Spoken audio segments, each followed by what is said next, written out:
너무나 마음에 들어요. 내가 나를 보는 거는 한계가 있잖아요. 그 환경 안에 매몰돼 있다 보니까. 그래서 누군가 밖에서 볼 수 있는 사람이 문제에 봉착했을 때 아니면 삶의 변화를 주고 싶을 때, 그런데 이거를 시행하는 확률이 몇 프로나 될 것 같으세요?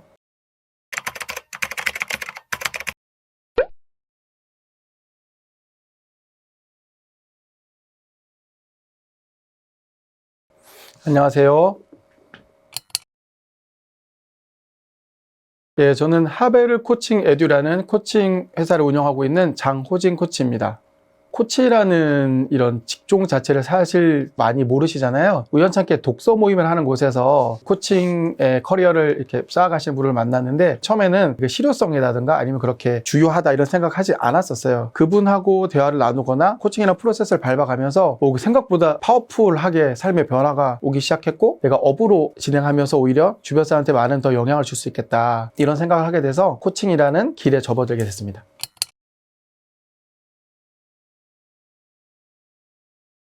수익을 많이 번다라는 것은 상대적으로 얼마나 많은 가치를 제공하느냐에 따라서 다르다고 봐요.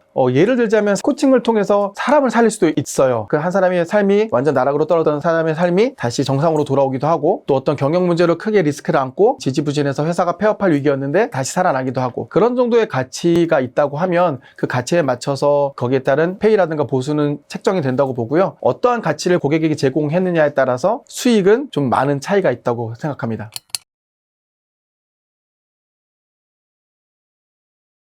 운동을 할 때 운동선수를 도와주는 코치라는 개념을 많이 보셨죠? 그 개념과 거의 일맥상통하다고 보시면 되고요. 한 개인이나 그 조직이 역량을 극대화할 수 있도록, 원하는 바를 이루고 원하는 목표를 달성할 수 있도록 옆에서 도와주는 조력자라고 보시면 돼요. 그런데 그 과정 안에서 단순히 하나의 목표를 해결하고 도와주는 것도 있지만, 그 사람, 그 조직의 기본 미션이라든가 가치라든가 추구하는 방향들, 근본적인 부분부터 하나씩 잡아가야 되는 거거든요. 눈에 보이지 않는 일을 한다고 할 수도 있지만, 데이터로, 수치로 바로 눈에 보이고 손에 잡을 수 있는, 측정이 되는 그런 일이라고 보시면 됩니다.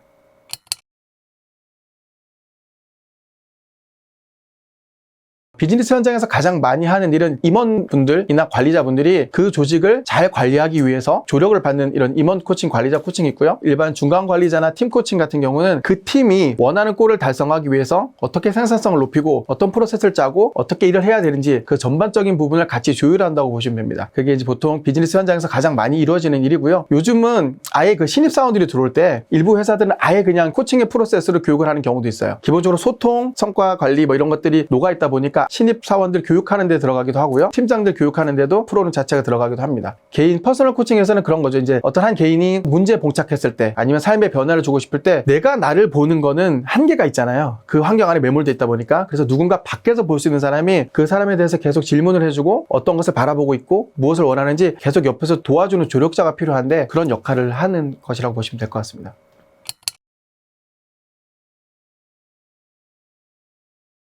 경영진이나 임원들을, 특히 회사 대표 같은 경우는 본인이 모든 걸 결정해야 되는 외로운 자리죠. 어딘가에 조력을 받기도 애매하고 자기의 판단에 정말 많은 것이 걸려있다 보니까 심리적으로나 오히려 시야가 좁아질 수 있어요. 그런 분들은 조력을 받기 위해서 시야를 넓히고 제대로 알기 위해서 코칭을 받는 경우 있고요. 보통의 일반 비즈니스 조직에서는 많은 인원, 적게는 서너 명의 팀들이 가장 유기적으로 잘 조합하고 3-4명이나 해도 완전 다른 생각을 하고 일을 할 수 있거든요. 어떤 목표를 가져야 될지 공통의 목표를 정하는 것부터 시작해서 어떻게 그 목표를 달성해야 될지, 내가 생각하고 내가 판단한 고를 움직이는 것과 내가 알지도 못하는 걸 누가 하라 그래서 하는 것과는 차이가 있거든요. 그래서 내가 여기 왜 있고 무엇을 해야 되고 그것을 위해서 어떻게 코어워크를 해야 될지, 그런 부분들을 다 잡아가는 것들이라 파트별로 그건 쓸 수 있다고 봅니다.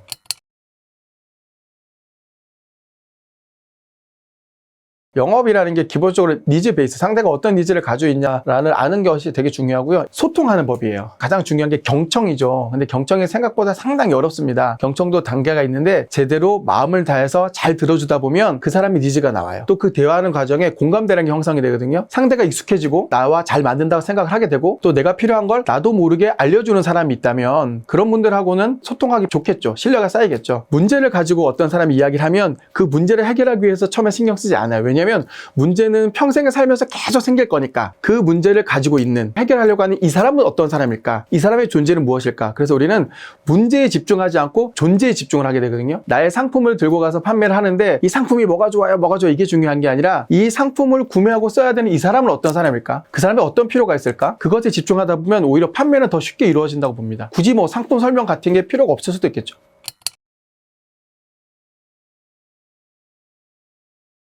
사람 관계에서 가장 필요한 건 사실은 나를 먼저 아는 것 같아요. 나는 나를 안다는 오만에 빠져 있거든요. 정말 내가 어떤 사람인지를 객관적으로 들여다볼 수 있는 사람 많지 않아요. 코칭이라는 걸 하다 보면 내가 몰랐던 나를 알게 되는 경우가 꽤 많습니다. 내가 이런 성향이 있었구나. 내가 이런 것을 좋아했구나. 나를 정확히 아는 순간 나에게 투여되는 상대방, 그들만의 무엇이 있을 것이고 그들만의 삶이 있을 것이라는 걸 이해하게 되죠. 조직의 리더는요, 내가 어떤 성향인지 정확히 이해해야 되고 나와 같이 일을 해야 될 같은 조직원들, 그 사람들의 성향, 특성 이해하고 그들의 목적을 같이 공유하고 이런 것들은 상당히 필요하거든요. 그래서 먼저 나를 아는 게 제일 중요하다고 봅니다. 그 바탕으로 상대방도 이해하는 작업이 이루어지면 일들은 좀 자연스럽게 이루어진다고 봅니다.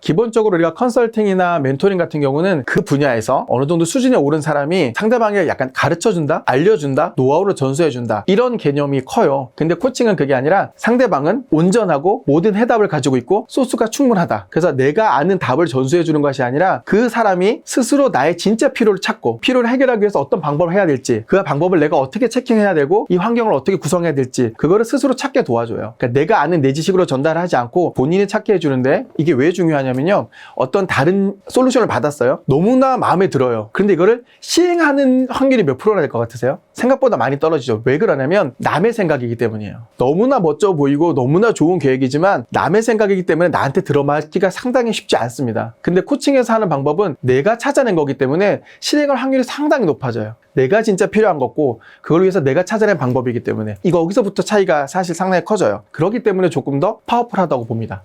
감사합니다.